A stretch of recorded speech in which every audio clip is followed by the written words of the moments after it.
situation somebody comes and comforts us, definitely we'll feel comfortable. ఆ యొక్క సందర్భంలో ఎవరైనా వచ్చి మనల్ని ఆదరించినప్పుడు, కొద్దిగా ఆదరణ కలిగించినప్పుడు ఆ విధంగా ఆదరించబడగలము. But definitely, beloved, we must remember one thing: the comfort of the man is temporal.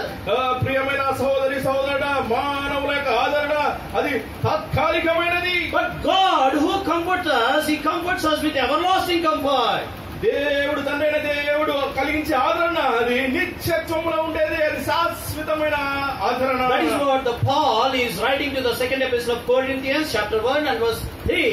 He says that He is the Father of all comfort. అదే మాటను మనం గమనించినట్లయితే 2 కొరింథీయుల 1వ అధ్యాయము అపోస్తలుడైన పౌలు రాస్తూ వచ్చాడు, సమస్తమునకు ఆయన ఆదరణకర్తగా ఉన్నాడు. తండ్రైన దేవుడు సమస్తమునకు ఆదరణకర్తగా ఉన్నాడు. He is the Father of all comfort. ఆ విధంగా సమస్తమునకు ఆ తండ్రైన దేవుడు ఆదరణకర్తగా ఉన్నాడు. It is good thing you have come to the house of God to worship Him. ఆ విధంగా దేవుని యొక్క సన్నిధికి, దేవుని ఆరాధించడానికి నువ్వు రావడం ఎంతో చాలా మంచిది. But if your life is without comfort, that God is giving the greatest promise, saying that I am your comforter. ఒకవేళ నువ్వు దేవుని సన్నిధికి ఆదరణ లేకుండా వచ్చినట్లయితే దేవుడు నీకు వాగ్దానం చేసేవాడు ఉన్నాడు. ఏంటంటే నేను నిన్ను ఆదరించేవాడు అని దేవుడు ఈ యొక్క సమయంలో వాగ్దానం చేసేవాడు. Maybe in your physical and spiritual life you are having without comfort. ఒకవేళ నీ యొక్క ఆధ్యాత్మిక భౌతిక జీవితంలో ఆదరణ లేక ఉన్నావేమో. In your family life you are not having any comfort. కుటుంబ జీవితంలో ఆదరణ లేక ఉన్నావేమో. Maybe you are coming to this fellowship and the house of God. Here also you may not be enjoying any comfort. ఒకవేళ దేవుని యొక్క సన్నిధికి వచ్చినప్పుడు కూడా నీకు ఆదరణ లేదేమో. Many times why we fail to get the comfortness in our life means ఎందుకు అనేక సందర్భాల్లో మనం ఆదరణ పొందలేని స్థితిలోకి వెళ్తా ఉన్నామంటే, we see the people, మనం ప్రజలను we చూసినప్పుడు, see the situation, మనం ఆ యొక్క పరిస్థితులను చూస్తాం, we see the circumstances, ఆ యొక్క స్థితిగతుల్ని పరిస్థితులన్నీ but చూస్తాం. we have failed to see the comforter who gives the eternal comfort in our ఆ life. విధంగా నిజమైన ఆదరణ, శాశ్వతమైన ఆదరణ కలిగించే ఆ యొక్క ఆదరణ కర్తవ్యం మనం చూడలేము. Dear beloved of the Lord, you may be living in any situation, ప్రియ సహోదరి సహోదరుడా, నువ్వు ఎటువంటి స్థితిగతిలో నువ్వు ఉన్నప్పటికీ, but we must remember one thing in our life. We must not forget He is the Father of all comforts. కానీ మన జీవితంలో మనం గుర్తెరగాలి ఏంటంటే ఆయన సమస్తమునకు ఆదరణకర్త అయి ఉన్నాడు. So the man's comfort is different and the God's comfort is entirely different. ఆ విధంగా మనుషులు కలిగించే ఆదరణ ఏదో రకమైన ఆదరణ, కానీ దేవుని ఆదరణ ఎంతో శాశ్వతమైనది, అదెంతో గొప్ప ఆదరణ అని చెప్పు. As a believers, as a children of God, we are not supposed to approach the worldly people to get the comfort. ఆ విధంగా దేవుని ప్రజలముగా, విశ్వాసులముగా ఈ లోకములో ఈ సమాజం నుంచి ఆదరణ వైపు మనం మొగ్గు చూపకూడదు, అటువైపు వెళ్ళకూడదు. Because the world given the temporal comfort, it is not the eternal comfort. ఎందుకంటే ఈ లోకం ఇచ్చేది ఆదరణ తాత్కాలికంగా కొన్ని రోజులుగా, కొన్ని సమయంగా ఉండేదిగా ఉంటది, కానీ దేవుడి ఆదరణ నిత్యత్వంలో ఉండేదిగా ఉంటది. The worldly comfort is according to the situation, according to the person to person, it differs. ఆ విధంగా ఈ యొక్క లోకంలో ప్రజలు ఇచ్చే ఆదరణ మనిషికి వేరుగా, ఆ విధంగా తాత్కాలికంగా ఉండేదిగా But ఉంటది. God, who comforts us, His comfort will be same to all the people. ఆ విధంగా దేవుడు ఎవరైతే ఆదరించే దేవుడు అయినాడో ఆయన యొక్క ఆదరణ సమస్త ప్రజలకు ఆ విధంగా సమానంగా, ఆ విధంగా మార్పు లేనిదిగా ఉంటుంది. You may be poor or rich. అన్ని ఒకవేళ ధనవంతుడమైన కావచ్చు, దరిద్రుడు You కావచ్చు, may be educated or uneducated. ఒకవేళ నువ్వు విద్యావంతుడు కావచ్చు, విద్యాహీనుడు You might కావచ్చు, be doing job or without job. ఆ విధంగా నువ్వు ఉద్యోగి కావచ్చు, లేకపోతే ఉద్యోగం You లేకపోవచ్చు, may be living in any situation. ఎటువంటి స్థితి గతులు నీకు కలిగి ఉన్నప్పటికీ But the man's comforts will differ because of the situation of the man. ఆ విధంగా మనిషి యొక్క ఆదరణ అనేది స్థితిగతులను బట్టి మారేదిగా ఉంటా ఉంది. But you may be living in a situation, any poor situation, the pathetic situation, but our God's comfort never changes. నీవు నీ జీవితంలో ఆ విధంగా దరిద్రతలో, పరిస్థితులు బాగలేని స్థితిలో ఉన్నప్పటికీ, ఏ స్థితిలో ఉన్నప్పటికీ నువ్వు దేవుడు కలిగించే ఆదరణ మార్పు లేనిదిగా, శాశ్వతమైనదిగా ఉంటుంది. That is what the Paul is reminding to the people and believers at the Corinthians, saying that our God is the Father of all ఆ comfort. విధంగా అపోస్తలుడైన పౌలు మరొకసారి కొరింథీయులకు రాస్తూ గుర్తు చేస్తూ వచ్చాడు ఏంటంటే, కనికరము చూపు తండ్రి సమస్తమైన ఆదరణ అనుగ్రహించు దేవుడు. Book of Ruth chapter 2 and verse 13. ఋతు గ్రంథం చూసినట్లయితే 2:13 Where the Ruth, the Moabite, the heathen person, he was telling these things about the Boaz. ఆ విధంగా చూసినట్లయితే ఈ యొక్క అన్యురాలైన మోయాబురాలైన రూతు ఆ యొక్క బోయాజు గురించి కొన్ని మాటలు చెప్తా ఉంది. Oh my master Boaz, thou hast comforted me.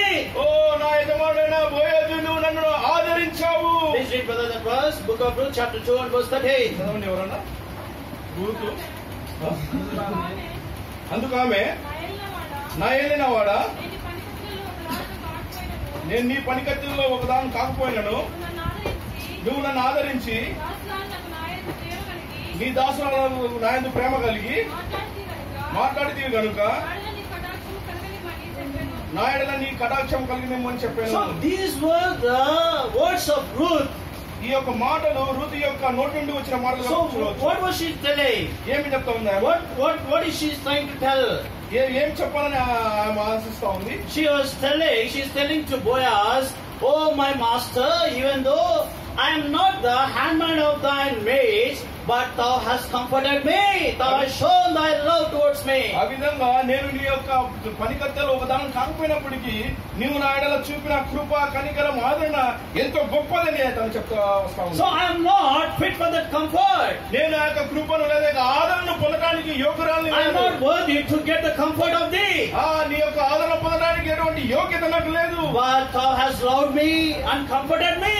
కానీ నీవు నన్ను ప్రేమించావు, నన్ను ఆదరించావు. So this is the words of the heathen, the Moabite, the Ruth words. ఆ విధంగా ఇటువంటి మాటలు అన్యురాలైన మోయాబు దేశస్తురాలైన రూతు చెప్తా ఉంది. Even in our lives also, before we accept the Lord Jesus Christ as a personal Savior, ఆ విధంగా మన యొక్క జీవితంలో కూడా ప్రభువైన యేసు క్రీస్తు వారిని సొంత రక్షకుడిగా అంగీకరించక మునుపు, when our eyes were not enlightened, ఆ యొక్క మన నేత్రాలు వెలిగింపబడాలన్నప్పుడు, even when our life was tossed with the tempest, ఆ విధంగా మన జీవితం ఆ విధంగా అనేక విధములుగా ఆ విధంగా మన జీవితం బాధ పెట్టబడుతున్నప్పుడు, our life is tossed with the tempest, ఆ విధంగా గాలివాన చేత మనము కొట్టబడుతున్నప్పుడు, so our Lord, by the proclamation of the love of the Lord Jesus Christ, He has enlightened our eyes. ఆ విధంగా దేవాది దేవుడైన యేసు క్రీస్తు యొక్క ప్రేమ ద్వారా, ఆ యొక్క త్యాగము ద్వారా మన నేత్రాలను దేవుడు వెలిగింపజేస్తూ వచ్చాడు. Before we are without comfort.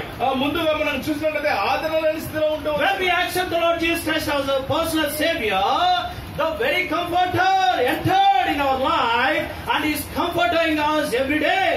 ఆ విధంగా చూసినట్లయితే ప్రభువైన యేసు క్రీస్తు వారిని సొంత రక్షకునిగా అంగీకరించినప్పుడు ఆ యొక్క ఆదరణకర్తైన దేవుడు మన జీవితంలోనికి ప్రవేశించిన వాడుగా ఉన్నాడు, ఆదరించేవాడుగా వస్తాడు. Today why we need to worship our God? ఎందుకు మనం ఈరోజు దేవుని ఆరాధించాలి? Oh Lord, once upon a time I am without comfort in this world. దేవా, ఒకనొక సమయంలో ఈ లోకంలో ఆదరణ లేని నిరాదరణమైన నీచమైన స్థితిలో ఉంటూ By the proclamation of the Lord Jesus Christ, the gospel of the Lord Jesus Christ, thou has enlightened my eyes. దేవా, ప్రభువైన యేసు క్రీస్తు వారి సువార్త ద్వారా నా యొక్క మనసును, నా యొక్క నేత్రాలను వెలిగింపజేశావు. And you have comforted me. దేవా, నీవు నన్ను ఆదరించావు. So that is what I am worshipping thee, O Lord. దేవా, నేను నిన్ను అందరూ బట్టి ఆరాధిస్తా ఉన్నాను. The second thing is, రెండోది గమనించినట్లయితే book of Genesis chapter 5 and verse 29. ఐదవ అధ్యాయము, Book of Genesis chapter 5 and verse 29. ఆదికాండం 5వ అధ్యాయము 29వ. There we can see one man called Noah. ఇక్కడ మనం ఒక వ్యక్తి మనం చూడగలము, నోవా అనే ఒక వ్యక్తిని మనం చూడగలము. Noah means the rest or comfort. నోవా అనగా నెమ్మది అనే మాట మనం చూడగలం. ఇక్కడ నేను చదువుతాను చూడండి. భూమిని యెహోవా శపించినందువలన కలిగిన మన చేతుల కష్టం విషయంలోను మన పని విషయంలోను ఇతడు మనకు నెమ్మది కలగజేసినప్పటి అతనికి నోవాహు అని పేరు పెట్టెను. The Noah means rest or comfort. ఆ విధంగా నోవాహు అనగా నెమ్మది లేకపోతే ఆదరణ. Till before the Noah born upon this world, ఈ లోకంలో నోవా పుట్టక మునుపు, so before that they were having comforting life, they were living the comfortless life. ఆ విధంగా నోవా పుట్టనంత వరకు ఆ ప్రజలు ఆదరణ లేని నిరాదరణకు గురైన జీవితాన్ని జీవిస్తూ వచ్చారు. There was no rest in their life. వారి జీవితంలో నెమ్మది లేదు. So in the book of Isaiah chapter 54 and verse 11, according to that, their life was tossed with the tempest. ఆ విధంగా చూసినట్లయితే యెషయా గ్రంథం 54:12 వచనంలో ప్రయాసపడి గాలి వాన చేత కొట్టబడిన They was laboring going day and night without comfort. ఆ విధంగా వారు గాలి వాన చేతలైతే వారు